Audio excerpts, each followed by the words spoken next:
Things are turning nasty with Alexander Isak and the situation at Newcastle. Liverpool are now in with a bid.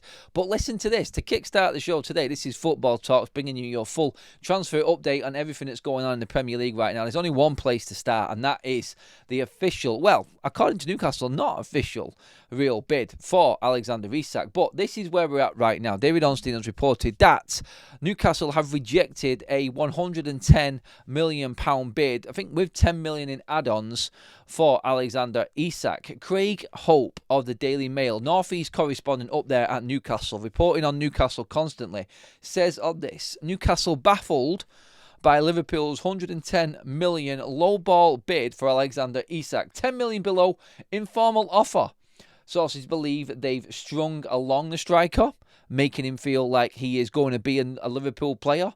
Taps him up. Remember Ornstein saying that long Zoom call with Arne Slot and everything that's happened? Should Liverpool be reported for that? You've seen what Nottingham Forest did with Tottenham Hotspur.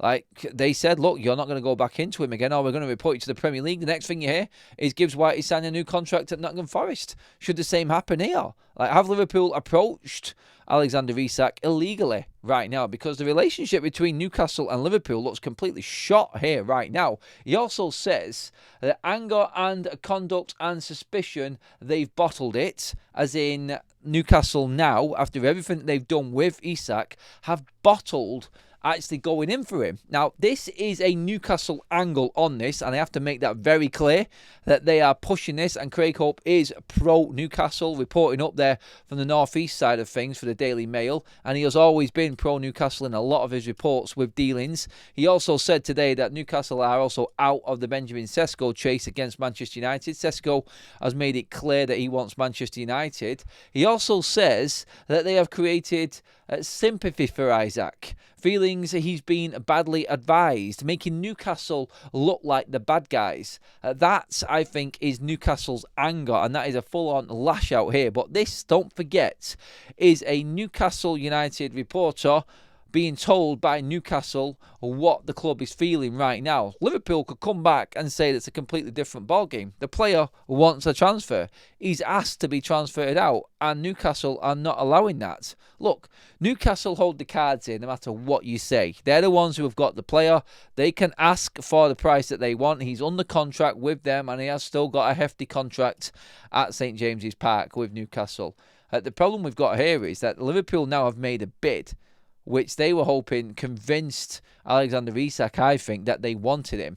It's also angered Newcastle at the same time because they have told Liverpool what they want. Apparently Liverpool are going to have to pay $150 million to get Alexander Isak out of the door. At this point, with all the tapping up, with everything that's going on, with the fallout, the AWOL player, he's training at his former club.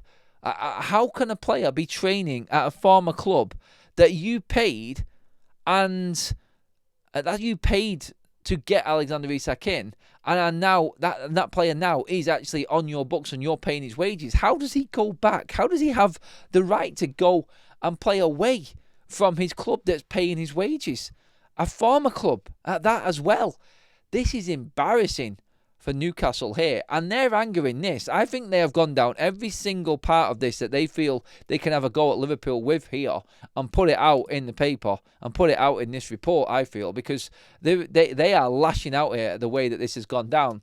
Newcastle have been shafted sideways with this offer from Liverpool and the way that they've dealt with the Alexander Isak situation, but Liverpool want a player. They're playing dirty. They don't care. How are Liverpool going to get a deal out of Newcastle if they keep on pushing the boundaries? I think that's the big concern for probably Liverpool fans right now. It's like, yes, we are the high and mighty. We are the champions. Excuse me. He wants to come to Liverpool. He wants to be a Liverpool player. But you've still got to get the deal and make an agreement with the parent club. And I think that is the big concern right now. Under their skin, they'll be thinking, Liverpool fans, like, yeah, maybe let's not push it too much. We want the player still. I think Liverpool may walk away from this. I've seen Liverpool accounts of seeing the Anfield Agenda talking about this. They are confident that Liverpool will just play the game here, leave this alone and let Newcastle come back to the table, because let's be honest, nobody wants to keep, at the end of the day, an unhappy player. And Alexander Isak has spat the biggest dummy, the furthest I have ever seen a player spit in a whole transfer situation and saga in the history of the game. Like, tell me a situation that has been worse than this one. The fact that he's not answering the phone or text messages, has actually left the country, refused to go on a tour to the club with the club that's paying his wages, and go to a former club and train with them. Oh, Liverpool have got under the skin of Isak, and in doing so, really pissed off Newcastle right now. Sorry for swearing, but it just looks angry, this now. It looks nasty. And this is turning into the saga of all sagas. Who is going to prevail here? It is like the unstoppable force against the immovable object right now. Newcastle are going, nope, sorry, not happening. But Newcastle need to move on. Time is ticking. The power play position right now, you would say, like I just said a minute ago, Newcastle have the player who's contracted to them, so they can ask for whatever they want. And the player, well, he's stuck at Newcastle, but he won't play for Newcastle. So Liverpool hold the upper hand on that side of it.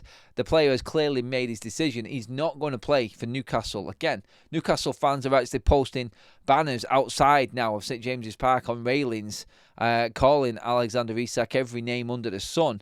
This has got to a point where it's untenable for Alexander Isak to even be in and around Newcastle right now. It's one of them scenarios that you're looking at here and you're saying something has to give. Isak will move to Liverpool. Liverpool are not going to go away with this, but with everything going on, I think it's a timescale thing and how much Newcastle can actually get for him. They've turned down apparently that 120 million bid from Liverpool now, so we're in a position where we were expecting another bid to go in from Liverpool, and I think they will put another bid in for Isak. I don't think it's going to be near the 150 million mark though. Liverpool, I feel, will break the transfer window for the second time, break the transfer record for the second time this transfer window. I think that will happen. This is an absolute car crash right now. I've never seen a situation like it. It's intriguing for viewers on the neutral side of things how this one pans out. The two sets of supporters that are involved in this saga though are complete night and day in terms of emotions as well, aren't you? Got Liverpool fans just absolutely barreled over laughing right now at what they're doing to the rest of the Premier League in this transfer window. They are lapping everything up right now.